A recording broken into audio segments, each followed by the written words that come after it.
Down, bow. Jeff ain't made the song yet. Hey, hey, hey, hey, hey, hey, hey, hey, hey. Oh yeah.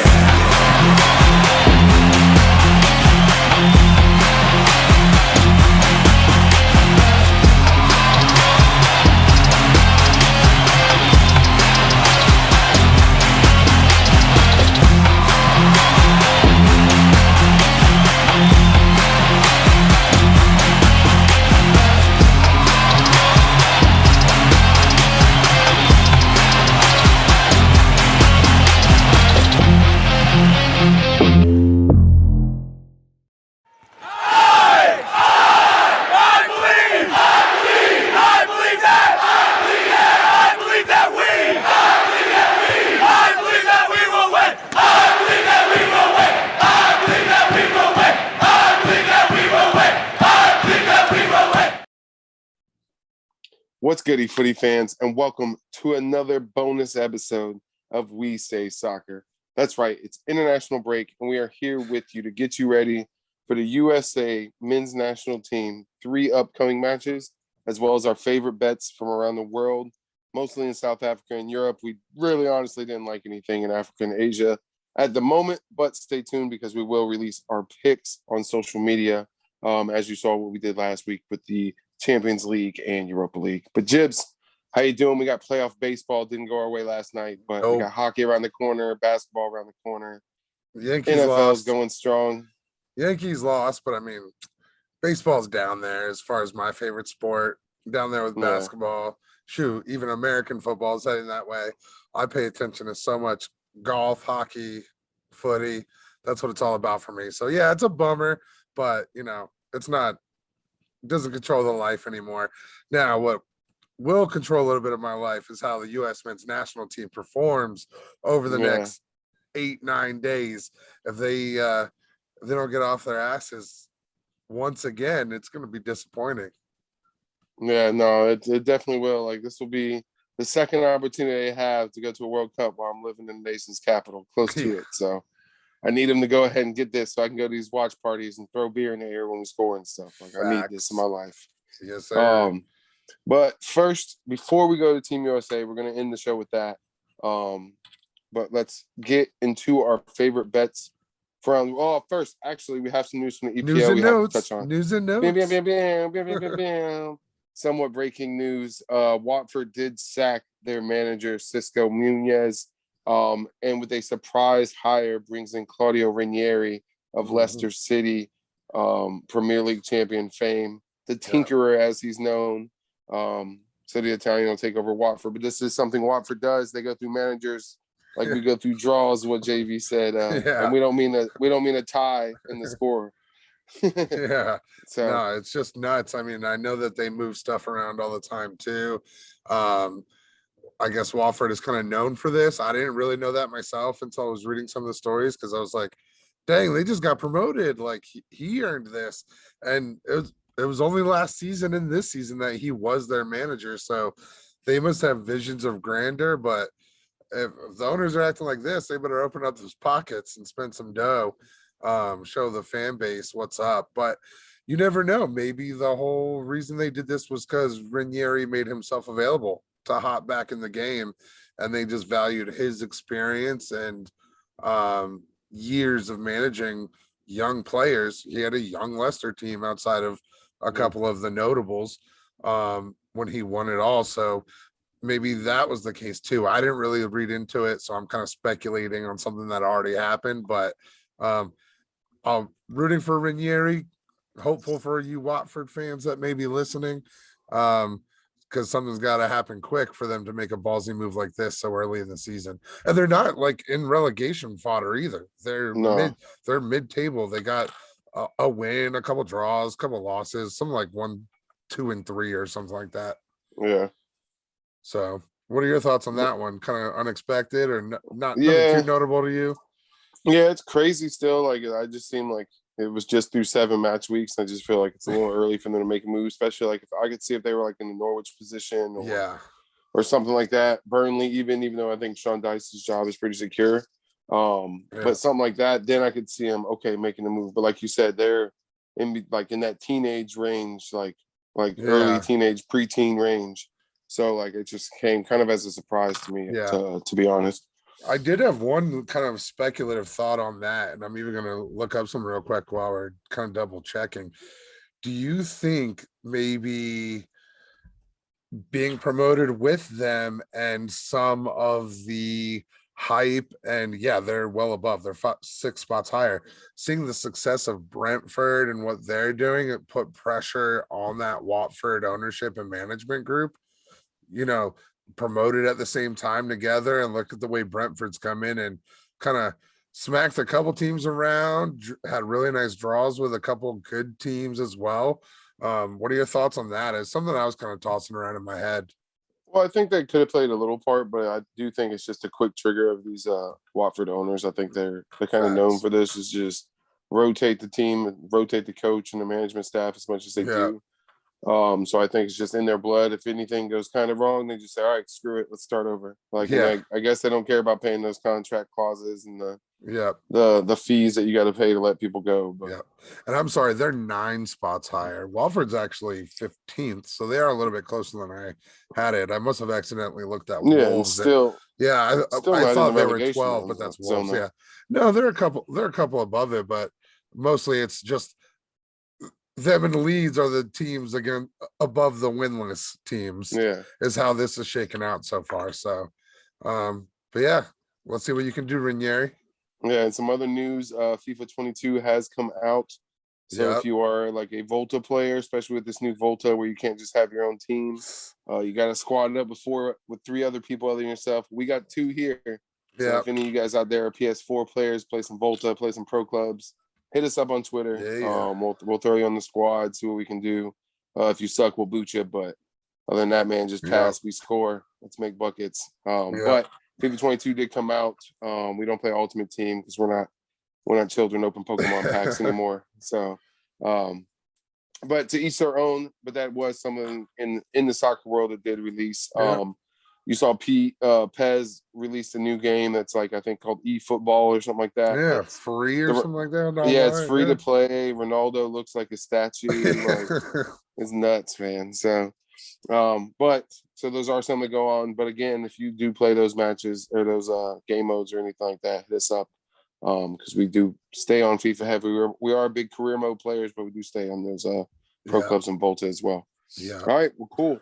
Let's get into the betting slate from around the world. As we said, check our Twitter for our African Asian parlays that we're going to throw out and just little picks that we like. But there are some heavy numbers there, some big favorites, some weird toss-up matches. And to be honest, we're not super heavy into our African Asian country watching.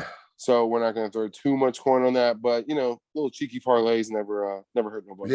If like South Korea had better odds, and then I saw China, Japan and Australia too. Well, Australia for sure, and then China and Japan were odds enough for me to almost bet on them, but they're playing some of those Middle Eastern Asian countries that sometimes steal a tie, steal a win, that I just do not keep up enough with at all to me feel confident betting that.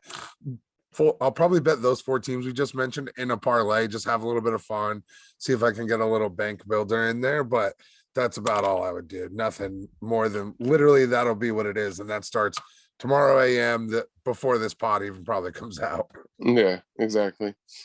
Same thing with Africa. Just look over there because again, some heavy numbers for some favorites, some real close toss-ups, which we don't pay enough attention to know who's active, who's injured, all that. So we don't want to give you information that leans you in a certain way that's not great.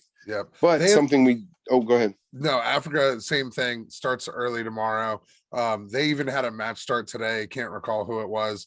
So that's something for listeners. We're not going to spend time on it. Pod won't be out in time. We're not confident betting it. We'll throw a dumb little parlay. So check our social medias. Even if you missed this, that's where a lot of our action will be anyway. 100%. That's always the best place to reach out to us. And where we're the most active is on that Twitter at We Say Soccer. And that's the Instagram and the YouTube as well. Okay, so cool. Let's jump into something that we do pay attention to, and that's Europe. So in Europe, we're both on the first match on Friday. for us is at 245. This is Czech Republic minus 145 versus Wales. We do like the Welsh. There is a good name players that we like on there, but we also like making money. And Czech's only losses, their last 3 losses have been England, Denmark, and Belgium. So they're losing to good teams. They're not losing to bad teams that they shouldn't beat. And as our comrade Jeff always says, you got to beat the teams you should beat. And this is a team that the Czech Republic should beat. And the only wins that Wales has coming into this is against Turkey and Belarus. So their wins are against lesser opponents, even at that.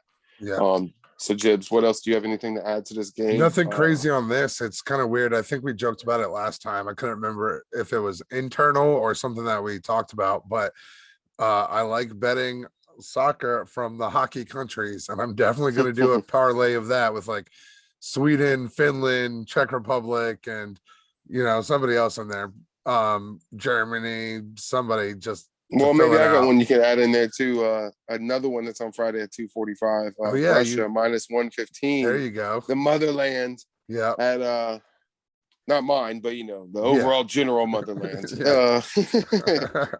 Versus Slovakia. Russia's only lost 2 of their last 7, while Slovakia has lost 3 of their last 5. This is just something I think we're getting good numbers on at minus 115. It is in Russia too, so I believe that's a little trip that Slovakia is going to have to make. And I think those Russian fans are going to be crazy. And Russia's again, just like Czech Republic, their only losses have been to Belgium and Denmark, were those 2 losses. So it was again some of those top ranked teams that they went down to. Sorry, Zdeno Chara, can't ride with the Slovaks. Yeah. Jibbs, you got anything else on Friday, or you I'm gonna still go Norway, so I'm really glad that you threw in that tidbit about even Wales beating Turkey. It looks like Erling Haaland is not going to be available. I don't know if for these whole qualifiers or if it's just for this Friday match. But a tie-no bet on Norway over Turkey is plus 135. I am probably going to do a half unit at the plus 230 money line as well. I think that Norway can still bag this game and come away victorious. And you just throwing in that tidbit about one of Turkey's recent losses, or Wales' recent wins, was against Wales. So, and I think Norway sans Haaland is probably about the level of a Welsh team. 100%. Even though they are away in this match as well. If they had Haaland, I think this line would be closer to even money, if not them as favorites on the road. And that wraps up Friday for me in Europe. And then there only one game really caught my eye. Saturday in Europe, I like the Greece plus 125 over Georgia.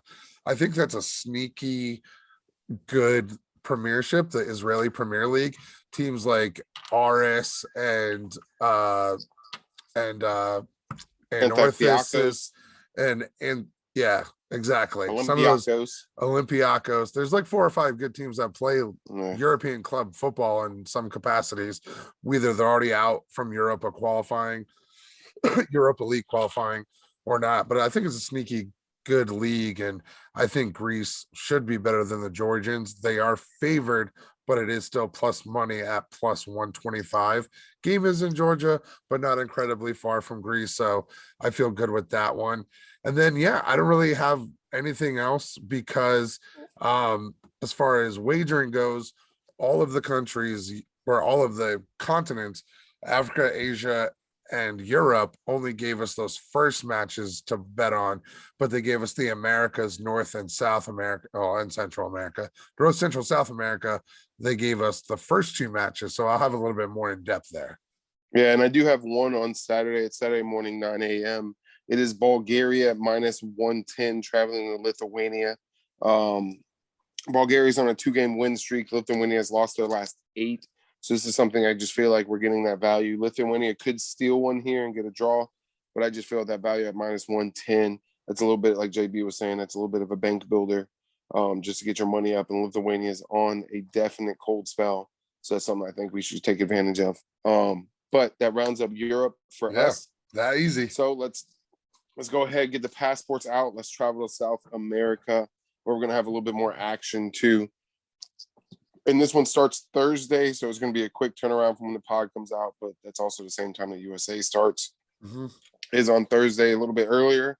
We're both on, I believe, this Argentina versus Paraguay. They're at Paraguay, they're away. Yep.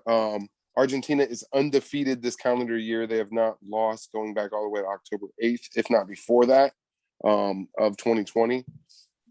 So for this whole calendar, they are undefeated. So I say, let's ride. If it ain't broke, don't fix it. Yep. And at minus 200 odds, I'm taking exactly. Yep. And that's something too. If you're looking at a big parlay to start on Thursday, you can go ahead and start that with the Argentina minus 165. Throw them in with some USA matches. Get those odds to the plus money. Yep. Jibbs, what else you got? You got anything on Thursday going on in the Thursday? Yeah. And well, let's do South America and then CONCACAF. Because it's the two matches each. Let's keep it to, I think, those segments of the Americas, if you will. Yeah. To round out Thursday, I do have Uruguay over Colombia minus 110 at home. I know Colombia's got some athletes and they're improving as a country. Line move too. It's plus 100 now. Oh, nice. So I'll redo that again. But Colombia is up and coming. They've risen the world rankings a little bit from a few tidbits I've seen. And I know Uruguay is a little bit older than maybe those teams 7, 8, 9, 10 years ago that we liked, where they had a bunch of guys in Europe in big leagues. But that's one that I'm still taking Uruguay at home in a probably a scrap, to be honest. And then everything else I have for South America is when they turn right back around and come Sundays. Did you have anything tomorrow? I do not in South America. No, I do got a couple CONCACAF, but we can go ahead and move on to that Sunday in South America to keep it in the continent. Yeah, once again, kind of the same story. I think these odds should be bigger, but it's in Colombia this time. It's Brazil at plus 100 I am on. And then, I'm with that too. I am leaning that way, definitely. Yeah, and then this time against Uruguay, this line definitely, see, and this kind of supports why I like Uruguay over Colombia, but then it's weird that they're giving Colombia the value against Brazil a little bit, but then they have Argentina and Uruguay's odds so close. Argentina's at home versus Uruguay and minus 135, but Uruguay again haven't lost this calendar year. But Uruguay to Colombia is now even money, like you said. I don't know. I think there's a little bit of a system there, and I think I'm on the right side of it. So I'm Brazil plus 100, Uruguay or Argentina over Uruguay minus 135. Argentina home, Brazil is away. I like it. Anything else you got going in South America, Jibbs? That's it, because they're only showing us this Thursday, Friday matches, if there is any Friday, and then the Sunday matches. So wait and see until we get that third game put on there, just like we're going to have with CONCACAF. Sounds good. Speaking of CONCACAF, let's go ahead and jump into our non-USA picks, because I know that USA will go more in depth when we talk about those matches. Yeah. So we'll bring up our picks in too. But let's go ahead and talk about those CONCACAF matches that we're liking previous to those USA ones. Yeah. So, and this is Thursday as well, are these matches that we're going to talk about first. I'm going to do, these first three are on Thursday. I've got Honduras, Tino Bet versus Costa Rica, minus 130. I am going to do the Mexico at minus 185. I still think they're that much better than Canada. And I might regret that one because Canada is on the up and up, and I don't know. Mexico just seems weird. Like, Mexico allowed the first goal to Jamaica, who's been playing awful, even though they ended up taking that match late 2-1, I believe. And then I wasn't impressed with El Salvador. I thought they kicked above their level when they played us that first half. So I'm taking Panama on the road plus 145 versus El Salvador tomorrow at 10 p.m. Pick it all. Mine, the ones I was looking at, I was also on that Panama, like you said, on the road. I think at plus 145. I just think that's a good value. But that's it for me on that Thursday bar USA match, of course. So let's move on. Then we are back to the Sunday turnaround, as we said, and since we do have those odds, Most of these matches look like they're mid-afternoon to that late evening, 6 o'clock, 7:30, 8 o'clock. Jibbs, what you on this day, Sunday? Non-USA division, I am only on Canada plus 100 versus Jamaica. Yep. Because I do think Jamaica's been playing that poorly. And then Michael Antonio is not on the roster. He is staying as of Monday or yesterday. It's Wednesday here for us, for anyone listening to this podcast. So on Monday or Tuesday of this week, West Ham did announce that Michael Antonio would be staying with the club through this break. 100%. Something I am leaning towards, maybe a parlay. Sorry for the yawn talk. Is Costa Rica hosting El Salvador again. We just don't think El Salvador is that team that they showed against us. But that's minus 185. So that's something maybe just a chip into a parlay. Try to boost those odds a little bit. Extra games. And like I said, we're gonna have USA picks. So if you did throw that in with USA and like that Canada pick, you'd probably get decent odds on a little 3-teamer there to round out your also probably National Football League betting. Exactly, 100%. So with that, let's go ahead, jump into that first match. Thursday, October 7th at 7:30. So a quick few news and notes that let's go over the table. We haven't gone so over the table as of now, and I'll just run through the top four because that's the auto qualifying, and on points there is a gap there. So it's Mexico with 7 points after 3 matches, USA, Canada, Panama, all 5 points after 3 matches, each with 1 win and 2 draws. And then there's a huge drop off. Costa Rica is at 5 with 2 points, Honduras 2 points, El Salvador 2 points, Jamaica with 1 point, which is just shocking. And I'm sorry, I think I said 4 qualify. John, if I'm not mistaken, isn't it 3 and then 1 to the play-in? Yeah. Okay. One has to go to a playoff, I believe. Yeah, but you still qualify out of the group, technically, I guess is how we would phrase that. And then, of course, the USA schedule, as we've been saying, versus Jamaica tomorrow in Austin, Texas. Sunday at 6 p.m. Eastern U.S. time at Panama. John, did you say Panama City on that one? Yeah, that's in Panama City, and it's also going to be on Paramount Plus since it's one of our away matches. And so at home, we're on ESPN2, and then we round out next Wednesday. So 6 days after tomorrow's match, the 13th, 7 p.m. Eastern against Costa Rica. That will be in Columbus. And I love that we're in Austin and in Columbus because those two cities big football cities out. Big footy cities. Yeah, and Columbus will probably be the rowdy USA heavy one. Austin is in Texas where there's a big time Central American Latin influence. So I think the one benefit there though is we're catching Jamaica for that. So it's not like we've got Panama visiting us and playing them in Texas, which I think would split the crowd a little bit more, not in our favor. Yeah, no, 100%. So I think that's really good. And Jamaica is making that trip, so I know it's a short trip from the Caribbean up to Texas. So at least we're not playing in Seattle. That would have been maybe a tactical advantage we could have pulled there. But speaking of odds, the USA are minus 320. A draw is plus 420. Nice. And Jamaica is plus 750. What I'm looking at though is I saw a nice little win cast because I think it is the season, and that's Pepe's season. So I'm going to go win cast Ricardo Pepe to score 90 and USA to win. That puts it at plus 140. So that's a little way. I'm going to boost the odds. It just matters who you like. You could wait to see that lineup. If you see Weah, that's a good plus 190. That's who I was going to bring up. Yeah, it was Weah.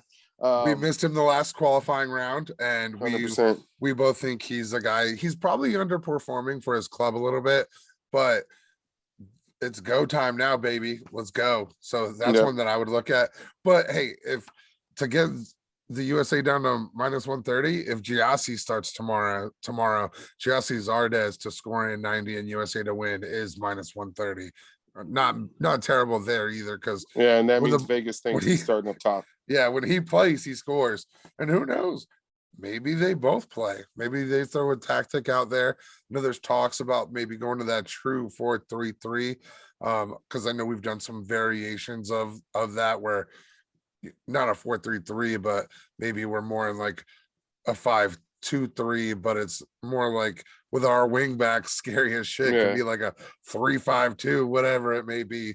So yeah, definitely, double check that before the match starts. But I'm probably going to do, if Tim Weah plays, probably going to do that just for the fun. And then whichever striker starts between Pepe and or Zardes, I'll roll with either of them. Yeah, sounds good. All right, cool. Then let's move on to one that we think, and obviously we're both picking USA to win in this one. I think all of our talks were easy for that Jamaica one. But moving into Sunday, who both of us think this is going to be our hardest match of the three. 6 p.m. again, Paramount Plus. We got Panama at plus 440 dogs. A draw is plus 210. So you see Vegas is leaning more so towards draw if anything happens other than USA. And USA is coming into the favorites at minus 125. So this is one you can take straight up, where you don't have to really throw a win cast in there as well. But be aware this is the one that we are most wary of too. So maybe stay this one away from parlays. Yes, we're confident in USA, but we were also confident in a 3-0 showing last week or last go around, and it didn't happen as well. So I think this is the match that we could drop or have a draw in, and hopefully if it is a bad showing, it is just a draw. Panama City is going to be rocking. It's going to be nasty. It's going to be loud. The pitch isn't going to be great. Everybody's going to be leaving church that day to straight going to having some beers and getting ready for that match. I don't know. The pitch might be all right. I think for some reason I thought like some of Panama's nicer cities had decent fields. Actually, I'm worried. Can't remember. Panama City might be turf, which would suck. I hate turf soccer fields. I thought it was Panama. Could be wrong there, but we'll see. I mean, part of the reason we didn't qualify last time is because I believe we dropped the game in Panama to Panama 4 years ago. So this will be the prove it game. I really wish we were full squad, still missing a few guys, but Wes McKinney's back in there.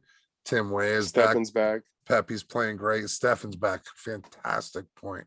I really wonder if they throw him in the fire tomorrow night with Jamaica missing those scores. I think that could get his confidence up. Run him back to back and then go to one of the other guys for the game against Costa Rica in Columbus. So just some brief thoughts there.